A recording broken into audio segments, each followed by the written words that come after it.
demonstrated that action and ideas are not enough. No matter how right, they must also be chiseled in the law and institutions. He was practical, testing his beliefs against the hard surface of circumstance and history. On core principles, he was unyielding, which is why he could rebuff offers of unconditional release, reminding the apartheid regime that prisoners cannot enter into contracts. But as he showed in painstaking negotiations to transfer power and draft new laws, he was not afraid to compromise for the sake of a larger goal.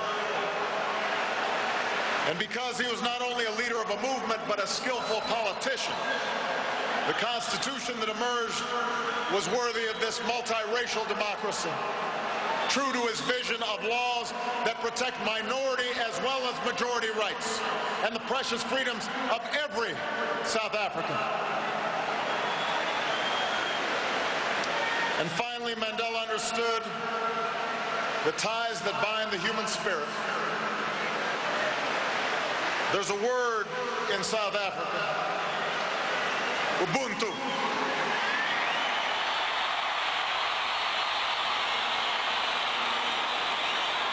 A word that captures Mandela's greatest gift. His recognition that we are all bound together in ways that are invisible to the eye. That there's a oneness to humanity. That we achieve ourselves by sharing ourselves with others and caring for those around us.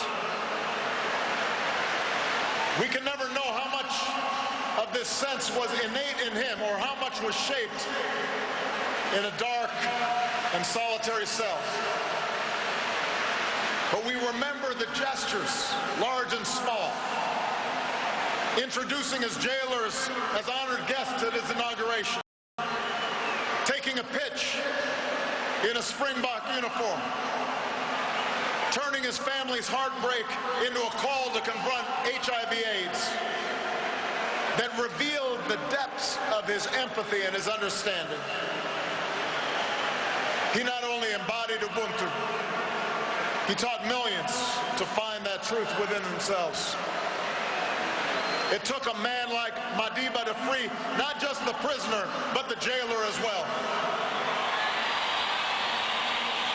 To show that you must trust others so that they may trust you. To teach that reconciliation is not a matter of ignoring a cruel past, but a means of confronting it with inclusion and generosity and truth. He changed laws, but he also changed hearts. For the people of South Africa, for those he inspired around the globe, Madiba's passing is rightly a time of mourning and a time to celebrate a heroic life. But I believe it should also prompt in each of us a time for self-reflection. With honesty, regardless of our station or our circumstance, we must ask, how well have I applied his lessons in my own life?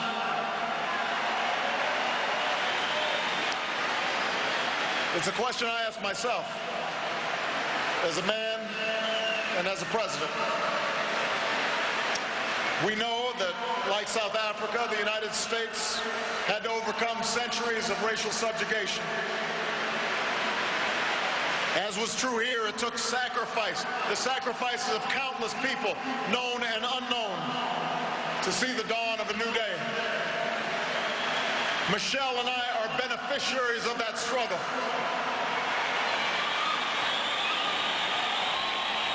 But in America and in South Africa and in countries all around the globe, we cannot allow our progress to cloud the fact that our work is not yet done.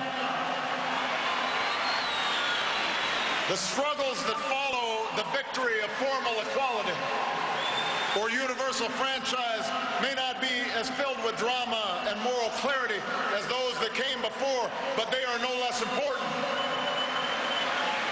For around Around the world today, we still see children suffering from hunger and disease. We still see rundown schools.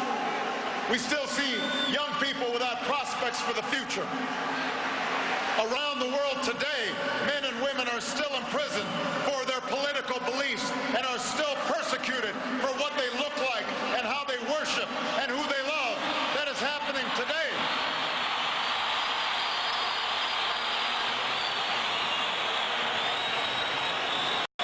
And so we too must act on behalf of justice.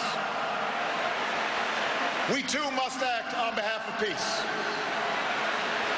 There are too many people who happily embrace Madiba's legacy of racial reconciliation, but passionately resist even modest reforms that would challenge chronic poverty and growing inequality. There are too many leaders who claim solidarity with Madiba's struggle for freedom, but do not tolerate dissent from their own people.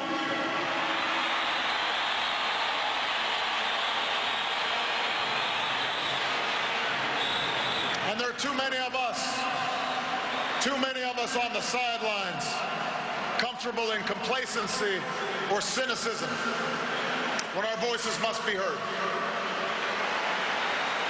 The questions we face today, how to promote equality and justice, how to uphold freedom and human rights, how to end conflict and sectarian war, these things do not have easy answers.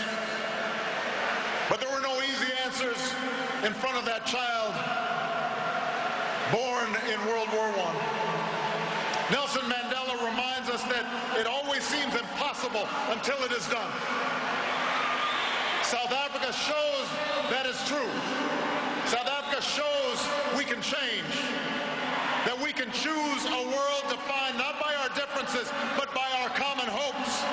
We can choose a world defined not by conflict, but by peace and justice and opportunity.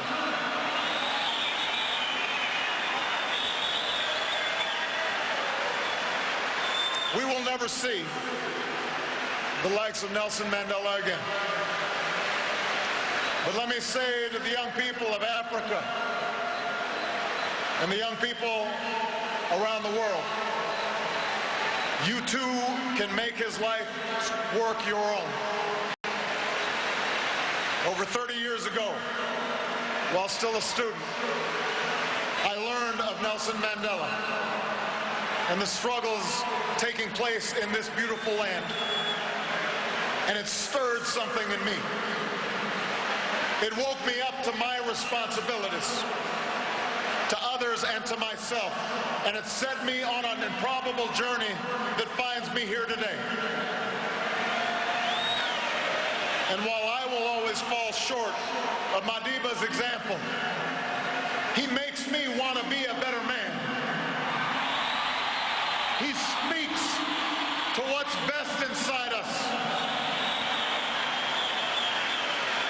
After this great liberator is laid to rest, and when we've returned to our cities and villages and rejoined our daily routines, let us search for his strength. Let us search for his largeness of spirit somewhere inside of ourselves. And when the night grows dark, when injustice weighs heavy on our hearts, when our best laid plans seem beyond our reach, let us think of Madiba and the words that brought him comfort within the four walls of his cell. It matters not how straight the gate, how charged the punishment, the scroll. I am the master of my fate. I am the captain of my soul. What a magnificent soul it was. We will miss him deeply. May God bless the memory of Nelson Mandela. May God bless the people of South Africa.